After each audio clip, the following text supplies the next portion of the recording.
Ang pasasalamat na ibibigay ni Vince Kinder S. De La Rama, may mataas na karangalan. To our distinguished guest, Mr. Jeffrey S. Guevara, to our district supervisor, Mrs. Elsa F. Aguilar, to our hardworking and loving school principal, Mrs. Mirasoles Dizon, to the dedicated principals of Concepcion East District, to our diligent and compassionate barangay captain, Mr. Rolo G. Puno, along his officials, to our understanding, loving, and hardworking teachers, to our ever supportive parents, to my fellow graduates, guests, a pleasant and blessed morning to all of us. Today is a very special day for all of us. It marks the end of our journey in elementary school and the beginning of a new adventure in junior high school. Standing here is truly an honor. Honestly, when I first entered grade 1, I never imagined I'll be standing here giving a speech. Back then, my biggest problems were tying my shoelaces correctly, not spilling my juice on my uniform, and making sure my snacks lasted until recess. Who knew those little challenges were actually preparing us for much bigger ones? Our team today is Filipino graduates prepared to lead with competence and character. At first, that team sounded very serious, like adults say in meetings while wearing suits and drinking coffee. But when we actually think about it, our school is actually preparing us all along.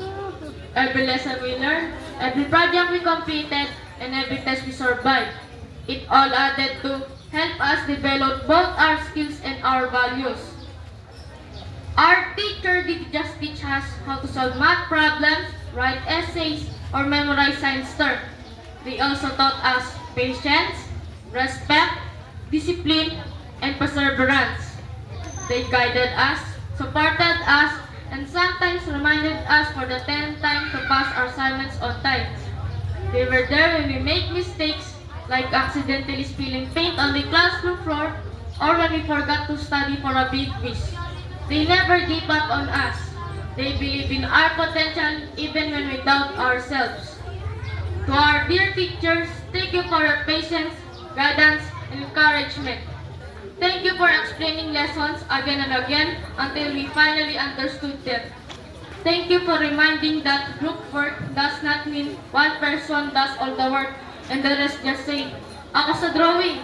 Some say, "Hati-hati sa gastos." Some say, "Ako na bahala."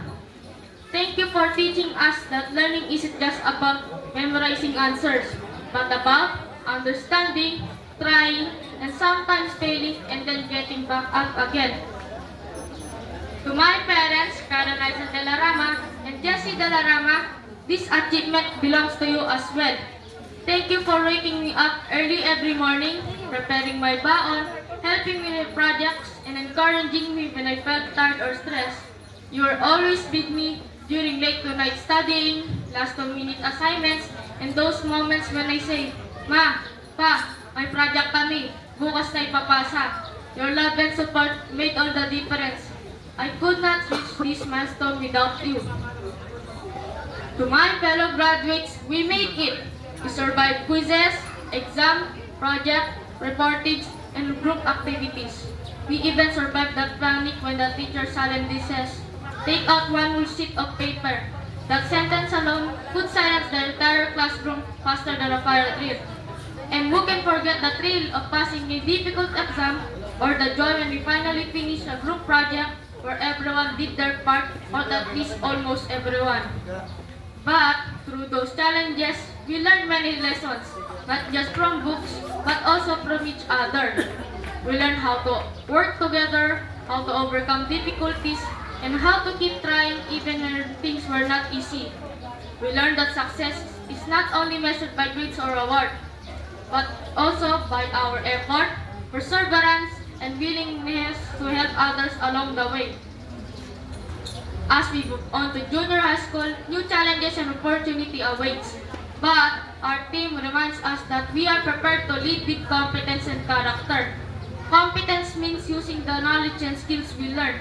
Character means choosing to do what is right, helping others, being honest, and staying humble no matter how far we go.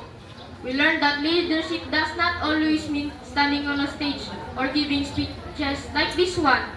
Sometimes leadership means helping a classmate understand a lesson, showing kindness, standing up for what is right, and simply being someone others can rely on. So my fellow graduates, as we close this chapter of our elementary journey, let us remember this. Our grades may brought us to this stage, but our character will take us far beyond it.